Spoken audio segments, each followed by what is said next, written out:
Hello, everybody.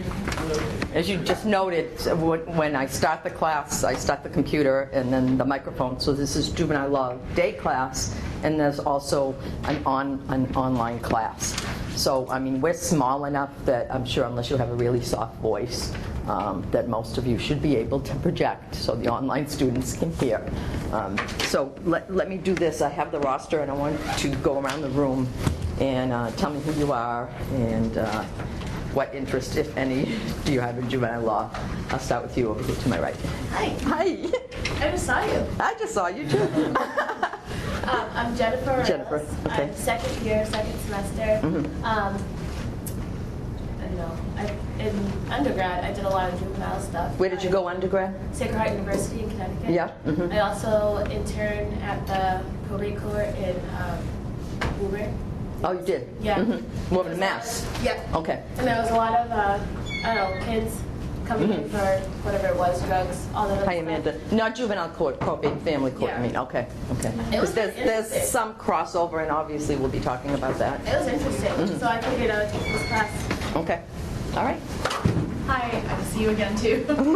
My name is Zainab Quadra. I'm also a second year, second semester student.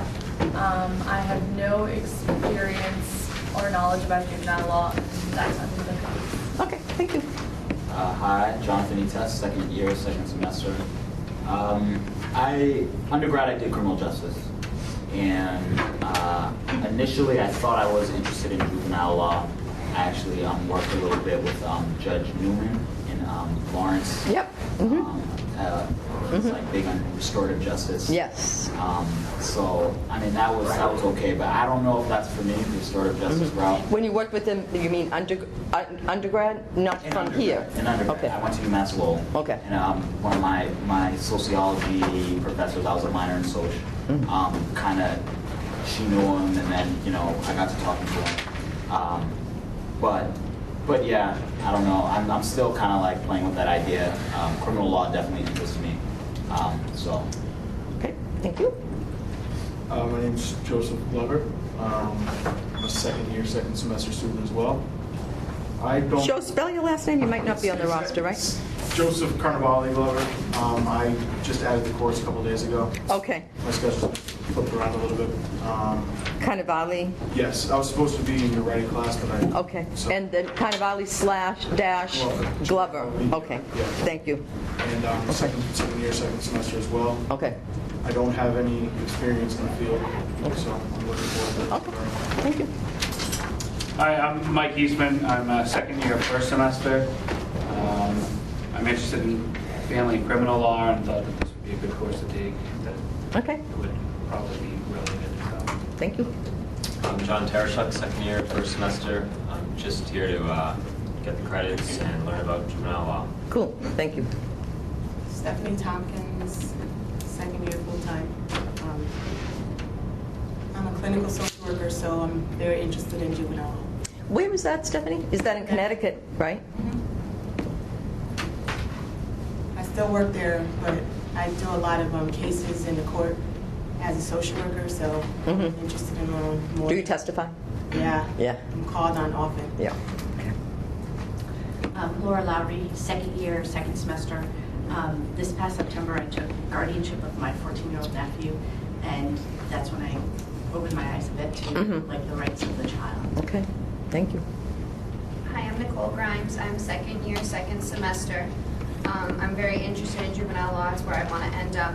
I currently intern at the Lowell Juvenile Court. Yeah, so Nicole is also doing, I run the juvenile court internships as well.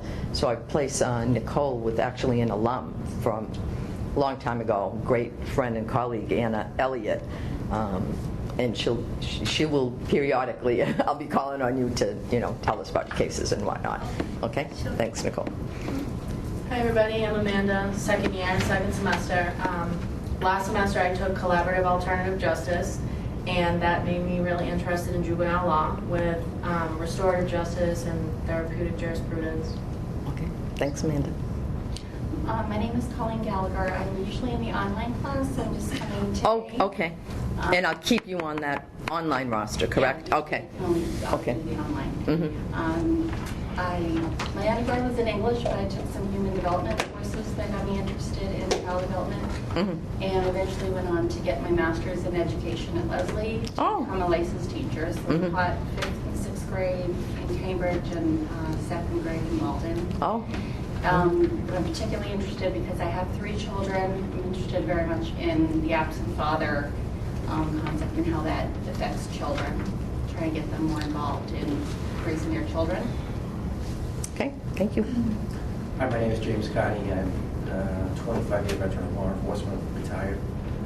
Had a lot of experience dealing with juveniles, both in Connecticut and New Hampshire over the last 25 years. And eventually worked in the criminal field, so I think this would be important. Thanks. I'm Amanda Phillips, and I'm a 3rd year, 2nd semester student, and I'm interested in family law as well. Okay, thank you. Now, if you have not received an email from me, has anybody not received an email from me? Really? I got everybody? Did you just send it today? All right. No, I sent it, when did I send it, Nicole? Yesterday. Was it just yesterday? 2 days ago. Maybe 2 days ago. And it was just hi, and I sent it to the class as a group, so I'm trying to get a group email together for you guys. And I, just kind of just described things a little bit. So if you didn't see that, it was fairly lengthy, a couple of paragraphs, and it had the link to the to my website as well. If you didn't receive that, because I asked for confirmation, and I know I didn't receive confirmation back from everybody. So either confirm or send me an email saying I never got the email, so I can send that first email to you. Okay. The other thing is, besides being on the Mass School Law website, and I have my faculty website with all of my subjects and whatnot. I'm also on Facebook, and if you are, and I'm not saying it for social, blah, blah, blah. For example, I just shared a post today from the, I'm one of the members of the Juvenile Justice Project of Louisiana in New Orleans, and they just posted something about, and we'll be talking about these subjects later on. I forget how old he is now, but was a juvenile out of the state of Florida and was sentenced to 70 years. So that particular article, we'll talk a lot later on with the delinquency cases about life without parole, and the U.S. Supreme Court has come down with cases, so has the SJC, et cetera. But that article was kind of more than interesting, sad too, because how courts are also trying to skirt the life without parole by just sentencing to tons of years, so it's like a de facto life without parole. So occasionally I'll be posting stuff on Facebook that might be interesting. I'll try to think, sometimes I just do it quickly and I don't think about maybe sending it as a group email. I mean, the group emails, I will certainly, those will be, sort of required of you. So for example, I might send a group email and say, next week we're going to do this hypothetical, and everybody has these roles, etc. So, you want to make sure that you're checking your emails from me periodically. Everybody went around and talked about themselves. Let me just say that, when I started practicing at the time, you will hear me talk about the Committee for Public Counsel in Massachusetts. And if you're interested in any kind of criminal defense, both juvenile and adult, defense of parents and children in child abuse and neglect cases. It's the Committee for Public Counsel that certifies you as a private attorney to take these cases. Well, when I first started practicing, there was no such animal. The courts just appointed you. If you happen to be in court, the judge said, attorney, it was Dickinson back there, but attorney called us, do you want to take this case, blah, blah, blah. But we now have guidelines, so to speak, for attorneys to follow. So anyway, I've been in this field both in the juvenile courts and the probate and family courts since about the 80s. So you'll hear me sometimes talk about the historical stuff as well as what's been happening since then and what the projected maybe development of these legal issues might be. In terms of the sort of the setup of the course, has everyone purchased the CD from the bookstore? Okay, make sure that you do. It doesn't cost that much. I don't know what it is. How much is it? Who got one so far? Did anybody get one? Did anybody get one yet? Did you get it, Amanda? I got 2, so it must have been like 25 or something. Something like that? Okay. You open it up, it's just a Word file. Everything's in there except, like I said, if I have supplemental stuff that I'll either email or make copies. So for example, starting on Thursday, your first set of cases that you will read are there. And you know, you might be tempted to, let me just, look up the cases on Westlaw. Well, I've done the work for you by shortening the cases. So you want to read them on the CD, especially the U.S. Supreme Court cases, that sometimes hundreds of pages. And when I do insert, say, a concurring or a dissenting opinion, it's because I really want you to read it. But other than that, I usually do take them out, and I have shortened considerably a lot of those cases. So, when you get it, open it up, save it as a Word file, and we'll be doing Maya, Pierce, Prince, Yoder, and Truxell v. Granville on Thursday. But just back up for a moment. So the course starts with sort of an overview. And that's when we're looking at the U.S. Supreme Court cases and sort of the history, a little bit of juvenile law. And first juvenile court. Anybody know when juvenile court started in the country, in the U.S.? Or what state started? It wasn't us. It wasn't Massachusetts. No. Huh? Was it New York? It wasn't New York. Anybody venture another guess? Chicago, Cook County, 1899, and then slowly the states started following suit. But before that, even before the settlers came from, say, England or whatever, there were no separate laws for children. So if you were, and usually, you'll see some magic ages when we're going through the cases and statutes. If you were, say, 7 or 8, and you committed a robbery, and if the penalty was, say, hanging, you were hanged.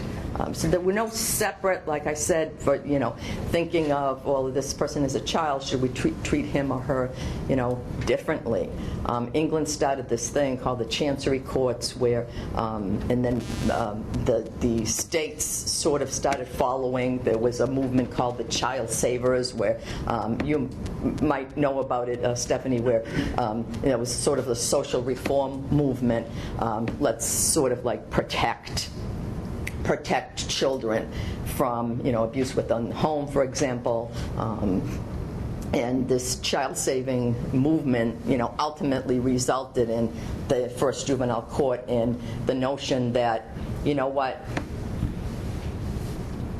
we shouldn't be so much punishing than rehabilitating and protecting. So you see that a lot. And the original purpose of the juvenile court, even though it's been, criminalized in many respects,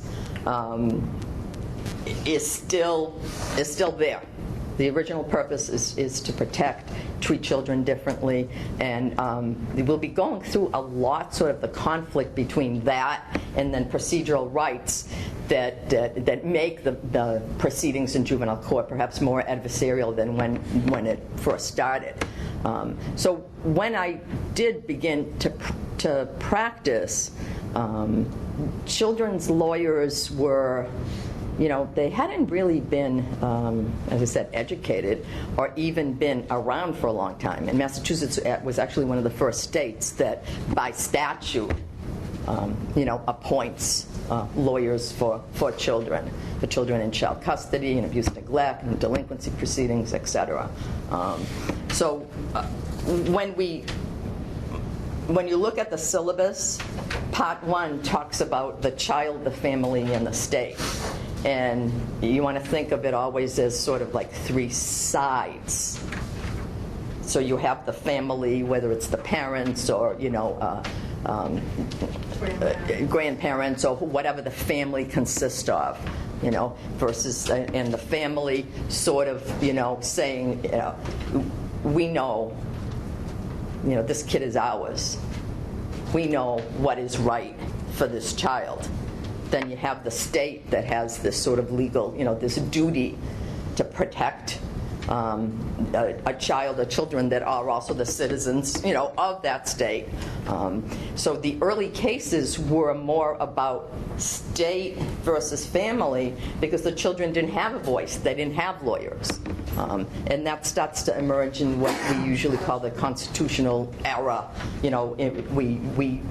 Next week we look at N. Ray Gault, decided back in '67, and is still called the wellspring for children's rights. Lawyers and judges still cite, in Ray Gault. So we get into this parents' rights, family, state, etc. Really until week 4. We look at some education stuff, as Caitlin mentioned that she's into education. And from week 4 on, we actually start looking more specifically at the Massachusetts procedures. So in Massachusetts, there are 2 key statutes, and it's interspersed in your CD, Chapter 119, Care and Protection of Children, and then Chapter 210 that deals with adoption and termination of parental rights. And those of you, I ask about, are you interested in juvenile? You don't have to be interested in juvenile law, but this is a good course to learn about just law in general, because juvenile law, at least in Massachusetts, is comprised of what we call primary authority. It's case law. It's your cases from the appeals court and the SJC, U.S. Supreme Court, blah, blah, blah. It's statutory law, which is 119, 210, and other statutes, but it's also administrative law. Now, what we call the care and protection cases, the abuse and neglect cases that you'll start from that week, week 4 on, you're dealing with an administrative agency, the Department of Children and Families. And so they have to follow the law, but they're also an agency with quasi-judicial powers. They make their own rules and regulations, 110 CMR, the Code of Mass Regulations. They sit and hold, apart from court, their own hearings in which, families, parents, children should have, certain rights. So you're learning administrative law, you're learning statutory law, and you're learning case law as well. And sort of the conflict sometimes between all of those. So we do the abuse and neglect really for a good part of the course. And because there are so many facets to it, there's domestic violence, there's child sexual abuse. When we do the child sexual abuse, I give you a case study that's an old case of mine. That's one of the few times that I actually have to give you packets, because it's not anything that's electronic, because it's from forever ago, and I put you into roles. Oh, speaking of roles, people were asking where to sit when they come in. I'm probably going to reorganize you guys a little bit, because I mentioned child, family, state. So what we're going to do is, when we start the cases from now until the end,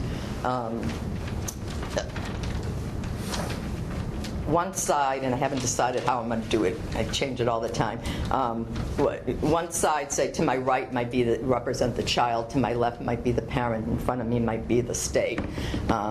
So actually, maybe we'll just do it now. There's how many of you? Caitlin, you're normally not here, right? So 1, 2, 3, 4, 5, 6, 7, 8, 9, 10, 11, 12. 12 of us. So that means 4 each. So why don't we say, you guys that are already sitting here, you 4 represent the children, okay, until further notice. So that means when you're when you're reading the cases, and we talk about the cases in class, I might ask you, what would the argument for the child be? So, for example, even in the Meyer case, which is the Meyer v. Nebraska, even though the children were not parties and didn't have attorneys, that doesn't mean, you still want to think of it in terms of children's rights, in terms of your discussion in class. So you're not so much briefing the cases in class. So then I'll do, what's your name again? Mike. So Mike through Laura could be state, and then Nicole through Amanda, and we have 2 Amandas here, the family, okay? So I'm going to forget, so you have to tell me. Family is on my left, children on my right, state in front of me, okay? And at some point we'll change it around. So when you read that first, the first set for Thursday, that's what we'll be doing. We do a few little mock hearings. Like next week, we're actually going to do Jerry Galt's delinquency hearing, and I'll give you some,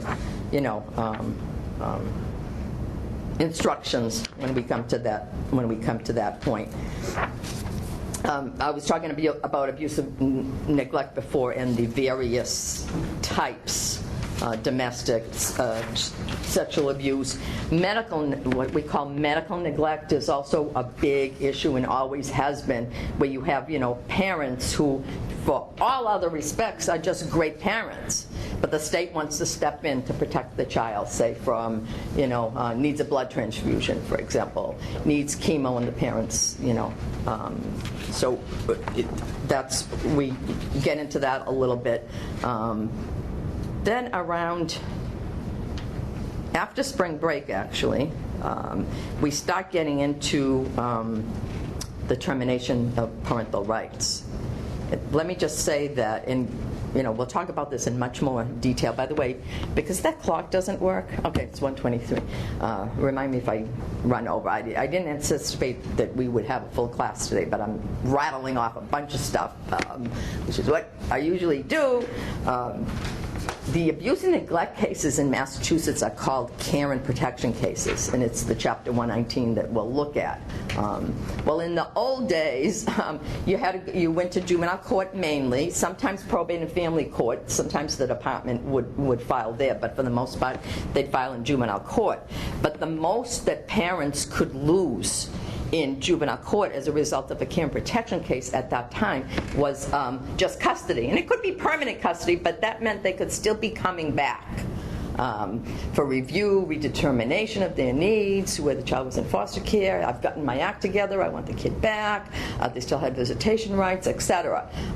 But there were times when the department, had a new goal and said, you know what, these parents are never going to get their act together. We want to free up this kid or these kids for adoption. And what the department would have to do back then, and this was before 94, I think, they'd have to go to probate and family court and file a petition to terminate parental rights, which was really a petition to dispense with consent to adoption. So it was under the adoption statute. And it became quite complicated because you would have the juvenile case open and the probate and family case open. And sometimes you actually have different attorneys, and it was a big mess. So at some point the legislature changed the statute so that, but this also made the procedures much more adversarial. Changed the statute so that the juvenile court judges, at the conclusion of the care and protection trial, which ordinarily was the issue was unfitness, is the parent unfit now? Okay. It gave juvenile court judges the authority to actually terminate parental rights. So we'll get into the termination stuff after spring break, and then we do a mock hearing on adoption.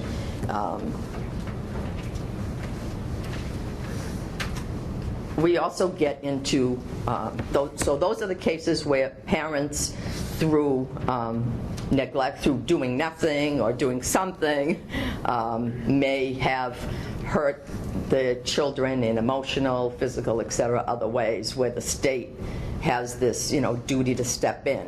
And we'll, again, the introductory U.S. Supreme Court cases that you're reading are the rationale for the state being able to do this. Another type of case that the juvenile court has is what used to be called CHINS cases. They're now CRA, children requiring assistance. And it's where a child has really not committed a crime, but just by virtue of being a child needs some help. So for example, truant, not going to school, speaking of school, not obeying the lawful and reasonable regulations of the school, so the school decides they're going to file. Home, not obeying parents at home, what used to be called the status offenders, so the parent files. And you'll hear me say CHINS a lot because I still can't get my head around the new term that I hate, children requiring assistance. And then lastly, runaways. So this statute is still, in terms of statutory history in Massachusetts, still fairly young. It used to be that children that did things like this were actually criminalized in some of the older cases. So the state had decided that they were going to decriminalize and try to help kids. It still, even today, has a lot of issues. So we get into those cases. And then the delinquent, we come back to what you read at the beginning, for example, Galt, and we come to what I call the criminal cases, the delinquency and youthful offender cases. And in Massachusetts, we actually changed our statute in 1996. We used to have, and some states still have, what are called transfer hearings, so that when children committed, pretty serious offenses, the state would attempt, and many times successfully, to have the child tried in adult court rather than juvenile court. And we used to have the transfer hearing was in juvenile court, and we would have the Part A hearing was the probable cause that a crime was committed and that this kid has committed this crime, and then should the kid be transferred out because he or she can't be rehabilitated by the juvenile system. Well, like I said, in 1996, and it was actually as a result of, sometimes things happen. Kids get murdered, different things, and there's a huge, outcry, and let's clamp down, etc. So as a result of Eddie O'Brien, who was only 14 or 15 when he had knifed like 96 times his friend's mother, but was tried under the old procedure, the legislature decided that it was going to criminalize, more of these, quote, behaviors. So created instead what was called the Youthful Offender Statute. And if a child, and it's still in the books today, if a child that's going to be indicted for murder, then, and the child is between 14 and 17, so, there's also, remember I told you because there's going to be magic ages here, 14 and 17, juvenile court doesn't have jurisdiction from the get-go. The child is indicted is indicted in the Superior Court. But also, the other big thing that it did was, all murder, Superior Court, right, for 14 to 17. But the other thing that it did was, instead of the transfer hearing, so say you were 14 and 17 and you didn't allegedly commit murder, but rape, okay? The juvenile court judge hears the rape case, and then holds a sentencing hearing afterwards in which the juvenile court judge can give you just a juvenile disposition, commitment to DYS. And remember I mentioned administrative agencies, there's another agency, DYS. So the juvenile court judge, after the sentencing hearing, can do the least, or can give you the sentence required by law, an adult sentence. So some of these, over the years, a lot of the cases have become more criminalized. The course is very heavy. How many have had con law yet? Okay. So a big deal, and those that you haven't, when you get to con law, you're going to be like, oh yeah, I remember the due process, etc. Because we're looking at, for example, what's called the substantive due process rights of the family. When we talk about the family versus the state. Then when we get into some of the delinquency cases, and as well the other cases, you're talking about, due process rights, right to, for example, right to counsel, right to certain procedures before you're jailed and so forth. So there's a lot of con law. There's a lot of evidence as well. Even though the statute in Massachusetts says that the procedures are according to the law of evidence in Massachusetts, there's so many exceptions. For example, in child sexual abuse, what's the definition of hearsay? Who's had evidence? Tell me. Come on, you all know it. Anybody gonna try? Go ahead, Nicole. An out-of-court statement. Keep going. Come on, It doesn't matter. I started the same. Okay, so normally you're not going to let in, a victim, say a victim's statement, out of court statement, often in evidence, proof the truth of the matter asserted. Well, for children under 10, there's actually a statute in Massachusetts, children under 10 that regarding hearsay statements when it's child sexual abuse. And it applies for criminal proceedings, for probate and family court, for juvenile court. In the care and protection cases, the court appoints what's called an investigator who investigates the facts, writes a report. Well, that report contains hearsay. Have you done any motions to, I forgot what it was called, motion to eliminate for Ann? Yeah, yeah. So anyway, the report usually contains hearsay, sometimes totem pole hearsay, etc. Typically, the court lets them in. So there's exceptions.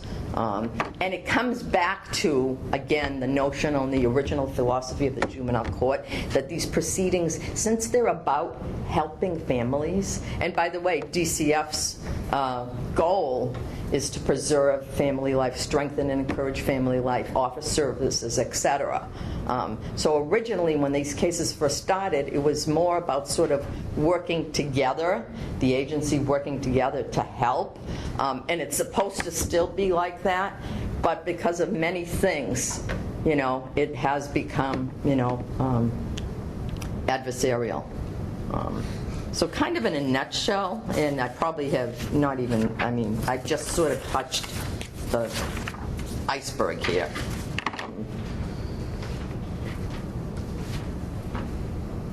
That's what we'll be doing. When I do have handouts, and if you don't get one in class, I always leave, and especially for the online students too, right outside my office there's a table with shelves, and handouts will be there. For the most part, if anything I want to give you is electronic, I'm going to send it to you. But sometimes it's like, oh, right before class, I thought of something that we might be able to do or whatever, and I'll bring the copies to class. Those of you in the day class, that if you miss a class, unless you're assigned a role, and then I'll really be like, why aren't they here?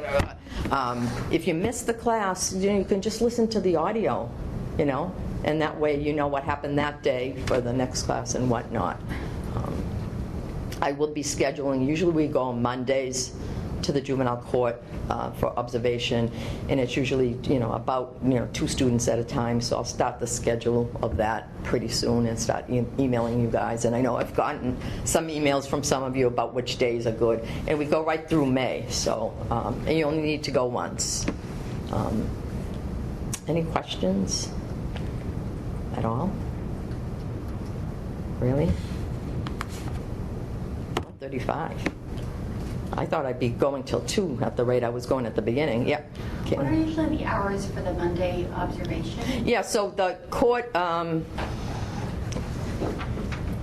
usually the call of the list is at 9, and then you're sitting for the most part in first session unless something is going on that you can. By the way, even though the Lowell Juvenile Court is very welcoming to me and to my students, I'm a colleague of Judge Blitzman's, Judge Flynn. I have MSL alums are there, student interns are there. Occasionally, and because of the nature of these cases, you might have a party or an attorney saying, I don't want anyone in here. So don't take that badly if that happens. You just step out and step back in again after the next case or whatnot. Has anything like that happened to you?